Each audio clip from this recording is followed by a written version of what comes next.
dalam tradisi ilmu tasawuf itu kalau sholat ya sholat saja. Kriminal besar kalau dalam ilmu tasawuf orang sholat ingin masuk surga itu kriminal besar itu kalau dalam ilmu tasawuf. Makanya masyhur itu kan Nabi Isa disuruh sama Allah, kamu sana ke gunung sana. Pertama ketemu masyarakat yang sholat terus ibadah terus sampai kurus semua. Ditanya, kenapa kamu ibadah sampai kurus seperti ini? Karena kita ingin masuk surga. Terus kata Nabi Isa, ibadah itu tijar, ini ibadahnya pedagang. Kalau melakukan sesuatu harus dapat laba. Komentari ibadah itu tijar. Terus jalan lagi, ketemu orang yang sama, yang kurus, yang ibadah terus. Ditanya, kenapa kamu ibadah terus? Kita takut neraka. Terus kata Nabi Isa, ibadatul ubat. Ini ibadahnya para budak. Jadi melakukan pekerjaan karena ketakutan. Jamu majikan, jamu rektor, jamu pimpinan itu namanya ubat, itu budak. Takut ditegur dosen, ditegur atasan. Terus kelompok ketiga itu orangnya happy. Coro Jawa itu badannya klemis itu nyaman. Air mukanya ya nyaman, fisiknya ya nyaman, terus ibadah ya nyaman. Ditanya, kenapa kamu nyembah sama Allah? Karena rindu, karena senang. Nabi Isa ikut gabung ini. Ibadatul muhibbin, ibadahnya orang yang mencintai Allah. Karena sebetulnya Allah itu yang tersinggung. Masyhur itu dalam riwayat hadis qudsi Allah ngendikan gini. Ada orang soleh ibadah terus. Kenapa kamu nyembah saya? Ya karena saya ingin masuk surgamu ya Allah. Yang satu ditanya, kenapa kamu nyembah saya? Saya takut nerakamu ya Allah. Terus kata Allah, laulam akhluk jannatan wala naran alam akun ahlan an uto'a. Itu masyhur. Sama harus hafal hadis itu supaya nanti ikhlas. Ya dihafalin aja, gampang hafalannya. Laulam akhluk, andaikan saya tidak menciptakan, akhluk itu mutakalim, jannatan, saya tidak menciptakan surga wala naran dan tidak menciptakan neraka. Alam akun ahlan an uto'a. Apa terus aku iku ora pantes mbok sembah? Nggih tetep pantes Gusti. Nah itu makanya saya itu kalau ngaji di mana-mana tuh bikin analogi. Saya ini kan orang yang sering bikin analogi tentang ilmu-ilmu hakikat. Misalnya gini, sampai tak tanya, ini mic ini warnanya apa? Sampai jawab apa? Hitam kan? Minta bayaran apa enggak? Enggak kan? 1 tambah 1 itu berapa? 2. Kita biasa ikhlas mengatakan 1 tambah 1 2. Tidak bilang gini, kalau dikasih 1 juta tak jawab 2, kalau enggak tak jawab 4. Enggak begitu kan? Artinya kita sering ikhlas mengatakan 1 ditambah 1 2. Itu ikhlas sekali, nggak ada yang bayar yang jawab 2. Tapi kenapa saat Anda mengatakan Allah Tuhan juga itu hakikat, nunggu digajar surga? Itu kan kacau sekali itu dalam. Kita sering ikhlas mengatakan kebenaran, misalnya 1 tambah 1 2. Ini meja warnanya hitam, ikhlas nggak teman? Ikhlas. Tapi saat Anda mengatakan Allah itu Tuhan, minta surga. Ya tapi maklum kamu tidak usah ke sana, nanti gak jadi dosen jadi wali nanti repot. Nah ini cerita aja, cerita bahwa dosen juga bisa jadi wali gitu. Tapi nanti kalau latihan ya itu tadi, gak usah gaji, gak usah penghormatan, gak usah macam-macam. Bisa masalah kan, masalah di rumah maksudnya, gak masalah di kamar. Tapi itu memang latihan, ilmu itu harus dilatih. Sehingga kita ini sama Allah malu. Malunya adalah saat kita mengatakan 1 tambah 1 2 tidak karena upah, hanya karena ingin kita ngomong hakikat. Hakikatnya memang 1 tambah 1 2. Nah Allah itu hakikatnya Tuhan. Di mana-mana Tuhan itu ya layak disembah. Makanya kata Allah, andai kan saya tidak menciptakan surga atau neraka, apa lalu kamu tidak nyembah saya? Bisa saja orang ini jawab, ya enggak lah Gusti, rugi ngapain? Ini kan masalah gitu. Makanya sebetulnya Allah itu tersinggung sama orang-orang yang nyembah karena surga atau karena. Tapi karena Allah itu zat yang baik, meskipun tersinggung itu ya baik-baik saja. Ini bedanya Allah sama makhluk. Artinya Allah itu zat yang sangat Rahman, sangat Ghafur. Meskipun tersinggung itu ya nggak apa-apa, tetap mengapresiasi ibadahnya orang-orang, kemudian diberi pahala apa? Maka dalam cerita-cerita sufi itu masyhur itu. Suatu saat Robi Adawiyah itu bawa api, bawa oncor. Kalau dulu itu oncor. Ngerti nggak apa? Obor itu. Yang satu bawa air 1 gelas. Ditanya, kamu mau kemana? Mau membakar surga dan memadamkan neraka.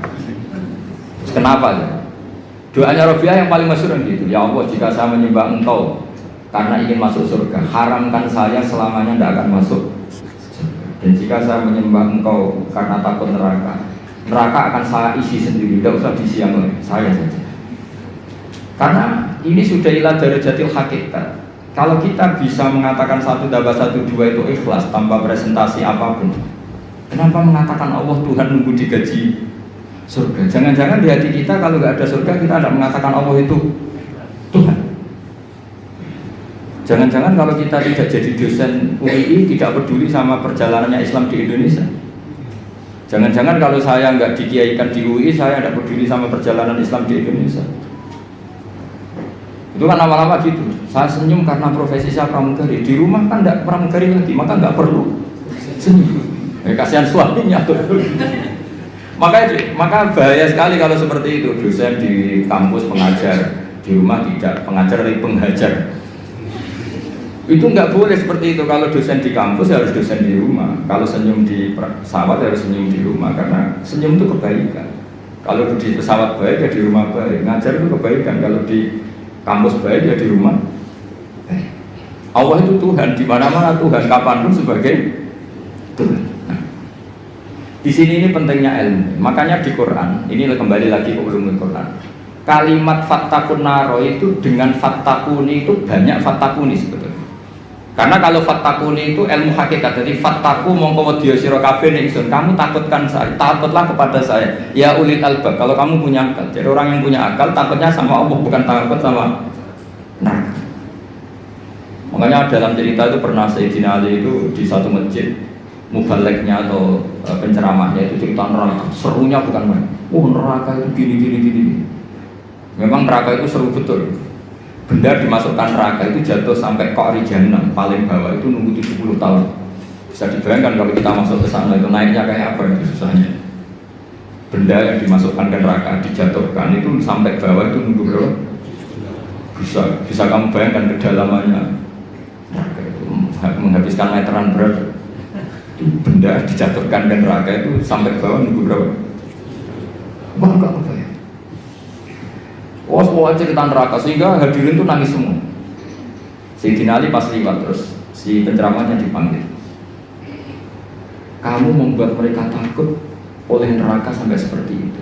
Apa kamu bisa sukses membuat mereka takut kepada Allah sampai seperti itu? Dites, nggak bisa Bapak. Terus masyhur itu Sayyidina Ali ngendikan, "Atajizu an wasfi makhluqin mislak."